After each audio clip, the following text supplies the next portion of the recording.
Hai, balik lagi bersama Herlambang. Oke, sebelum kita mulai, saya mau disclaimer dulu ya teman-teman. BTW dalam video ini barangkali saya murni akan menyampaikan based on experience dan juga dari pandangan pribadi saya seperti itu. Sekiranya nanti kalau misalnya ada perbedaan pendapat, ya it's okay gitu kan. Ini versi saya, kalau memang teman-teman ada versi yang berbeda, nggak masalah. Barangkali boleh di-sharing juga nanti apakah di kolom komen ataupun melalui DM dan lain sebagainya. Nah, kali ini saya pengen membahas tentang yang namanya moody gitu ya. Ada beberapa orang yang barangkali kalau bekerja itu harus mood. Kalau nggak mood kerjanya nggak beres gitu ya.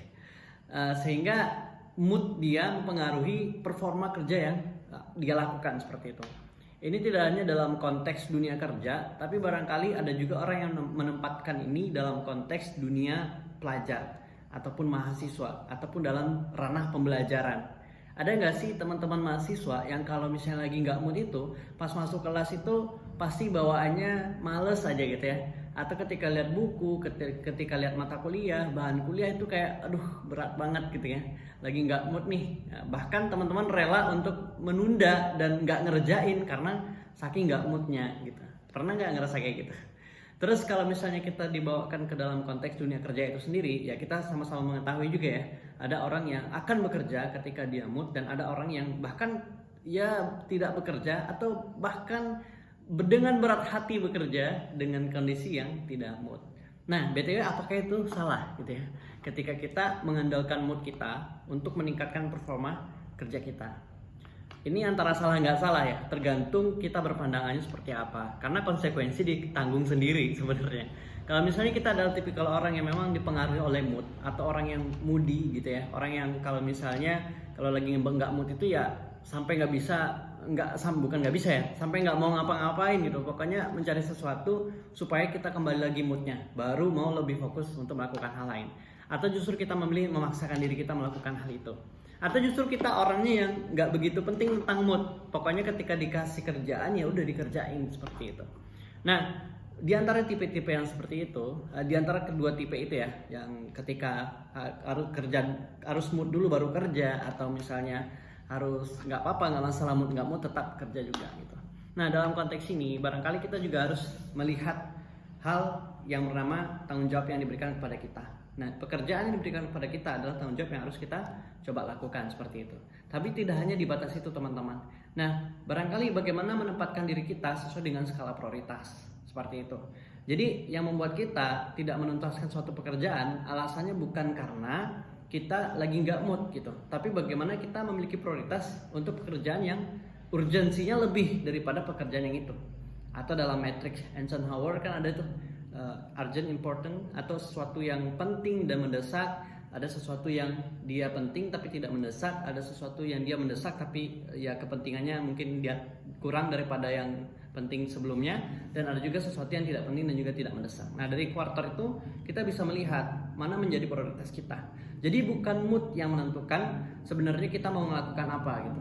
Karena setiap kita memiliki tuntutan, atau bahkan di saat kita menjalani kehidupan barangkali kita memiliki kepercayaan agama dan kita didapati tuntutan terhadap kepercayaan itu.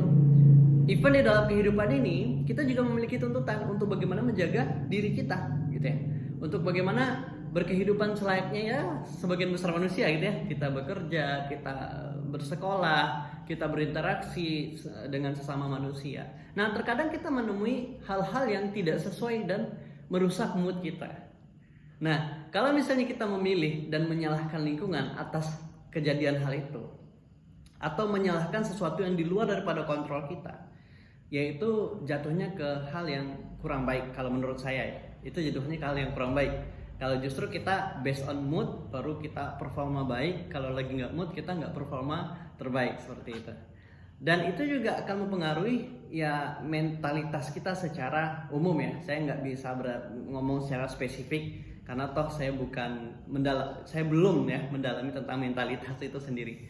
Tapi yang saya alami dan lingkungan yang saya lihat di sekitaran saya, ya kalau kita hanya mengandalkan mood itu akan mempengaruhi mental kita, dalam artian kita akan selalu bergantung terhadap sesuatu yang bernama mood gitu. Kalau lagi kita nggak mood, ya kita nggak memberikan performa yang terbaik. Dan itu tidak hanya kita yang dirugikan, tetapi juga partner kita barangkali. tetapi juga orang-orang di sekitar kita barangkali. Nah, maka dari itu, terus apa sih solusinya? Nah, jadi saya pengen nawarin solusi teman-teman yang barangkali ini pernah saya coba, dan juga barangkali ini saya mencoba bereksperimen dan bereksperimen dengan solusi ini gitu kan. Solusinya adalah kita kerja atau kan melakukan suatu hal itu by purpose gitu. Apa tujuan kita melakukan hal tersebut? Apa purpose ataupun value kita terhadap hal itu? Nah, maka semakin tinggi purpose yang kita miliki, maka akan semakin membuat kinerja kita meningkat terhadap hal tersebut. Dan tentu saja purpose itu harus dipupuk lagi dengan yang supporting system lainnya seperti itu. Ketika teman-teman memiliki purpose, memiliki tujuan yang tinggi, memiliki kesungguhan yang kuat terhadap suatu hal, maka itu bisa dituntaskan hal tersebut. Bisa teman-teman lakukan, ya even teman-teman lagi mood ataupun nggak mood. Karena memang kadang kehidupan ini tidak selalu berpihak kepada kita. Dalam artian kita tidak selalu berada di lingkungan yang menguntungkan teman-teman. Kita tidak selalu berada di lingkungan dan berhadapan dengan orang-orang yang membuat kita mood kita selalu naik gitu. Nah, maka apa yang akan terjadi kalau misalnya kita bekerja berdasarkan mood? Ya justru nanti ujung-ujungnya kita juga yang dirugikan. Saat kita berada di lingkungan yang mungkin tidak mensupport kita, terus kita harus beradaptasi di sana, dan ya kita nggak kuat dan akhirnya ya merugikan diri sendiri seperti itu.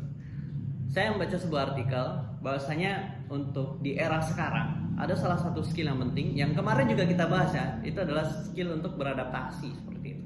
Di video sebelumnya saya juga udah menyampaikan sedikit tentang adaptasi ini. Memang penting ya di lingkungan yang heterogen hari ini, di zaman yang penuh kemajuan teknologi sekarang, di zaman modern hari ini, kita harus memiliki kemampuan yang namanya beradaptasi. Beradaptasi dengan perubahan-perubahan yang cepat, beradaptasi dengan lingkungan-lingkungan yang mungkin tidak sesuai ekspektasi kita, dan salah satu cara beradaptasi yaitu bagaimana mengendalikan emosi kita gitu loh, mengendalikan diri kita, fokus terhadap kontrol atau sesuatu yang bisa kita kontrol, bukan justru fokus kepada sesuatu yang di luar batasan kemampuan kita untuk mengontrolnya gitu.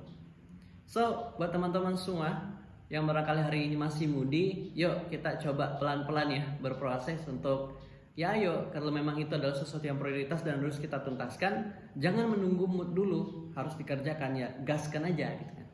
Karena kalau kita menunggu mood dulu ya kapan kita mau ngerjainnya? Syukur-syukur mood kita akan lebih cepat pulih, atau justru ya lama gitu ya. Nah, maka dari itu teman-teman, yuk sama-sama kita berproses, yuk sama-sama kita belajar untuk bagaimana bisa mengontrol mood kita tersebut. Nah, apakah setiap orang memiliki potensi untuk naik turun moodnya? Ya, kalau menurut pandangan saya itu pasti ya. Setiap orang, bahkan even saya sendiri pun pernah merasakan ya naik turun moodnya. Tapi atas landasan atau atas dasar ketika kita melakukan sesuatu yang memang harus kita lakukan, ya mood nggak mood kita harus lakukan. Nah, kalau performa kita tergantung kepada mood, ya itu agak susah juga kan? Karena ketika kondisi mood kita lagi turun, kita harus memikirkan cara dulu untuk menaikkan mood kita, baru membuat kinerja kita lebih baik. Padahal kan kenapa tidak dengan cara langsung saja kita mencoba memberikan kinerja terbaik kita, ya walaupun mood kita sedang turun. Barangkali saja ya ketika kita memberikan sesuatu yang terbaik, pada akhirnya nanti mood kita akan naik kembali. Tapi lagi-lagi purpose-nya apa gitu? Kita mengerjakan sesuatu itu purpose-nya apa? Karena kalau misalnya nggak jelas purpose-nya apa, ya ibaratnya kita itu kayak gimana istilahnya? Ya kalau mungkin robot pun juga punya purpose-nya ya, dalam program itu sudah dibuat nih rangkaian programnya, algoritmanya gimana, sehingga jelas nih tujuan si robot dibuat itu apa yang harus dilakukan gitu lah. Tapi kita lebih baik lagi dari robot, kita adalah manusia yang bahkan bisa bikin robot gitu ya. Ya baiknya memang harus punya purpose, harus ada alasan yang kuat kita melakukan sesuatu. Even ketika teman-teman kerja ya oke, kalau misalnya purpose-nya adalah salary atau income gitu ya, supaya bisa melanjutkan kehidupan, ya okay, jadikan itu purpose ya, nggak apa-apa gitu kan.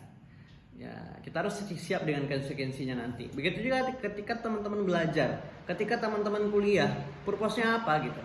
Kalau purpose teman-teman kuat, kalau purpose teman-teman jelas dan itu spesifik, maka barangkali tentang mood swing tadi, perpindahan mood dari nggak mood ke mood gitu kan dan sebagainya, itu tidak akan menjadi problem. Karena teman-teman bekerja, teman-teman belajar, teman-teman berkuliah, teman-teman berorganisasi bukan karena mood, tapi karena tujuan yang jelas. Barangkali ada selintas video Instagram yang saya lihat membahas tentang mood ini juga. Ada salah seorang pekerja kreatif, ya maybe dia adalah freelance atau ya sejenisnya gitu ya, menyampaikan, saya kalau nggak mood saya nggak kerja gitu ya, kalau saya nggak mood desain saya nggak desain dan sebagainya gitu kan. Ya menurut saya konsep yang disampaikan itu ya saya tidak sepakat dengan konsep itu ya, karena saya juga pernah berada pada lingkungan seperti itu, pada lingkungan pekerja kreatif seperti itu. Saat ada proyekan, ya atas nama kita sebagai seorang profesional di bidang kreatif, ya harus dikerjain dong proyekannya sesuai dengan deadline kesepakatan kita dengan klien. Gimana caranya kalau misalnya kita bilang ke klien, maaf ya saya lagi nggak mood nih gitu. Padahal klien ngebayar kita dengan profesional ya, terus kita jawabnya seenaknya dengan nggak mood. Tapi ya dikembalikan kepada pilihan teman-teman ya, barangkali ya itu pilihan teman-teman ya disilahkan. Tapi ya dalam video ini saya ingin berbagi based on true story apa yang saya rasakan, dan saya di awal tadi udah disclaimer, ini murni adalah pandangan dari saya. Kalaupun kita berbeda pandangan ya it's okay, tapi kita masih tetap temenan ya. Oke, itu saja untuk video kali ini. Thank you udah dengerin sampai menit ini. Semoga videonya bermanfaat, dan kalau rasakan manfaatnya boleh di-share juga. Oke.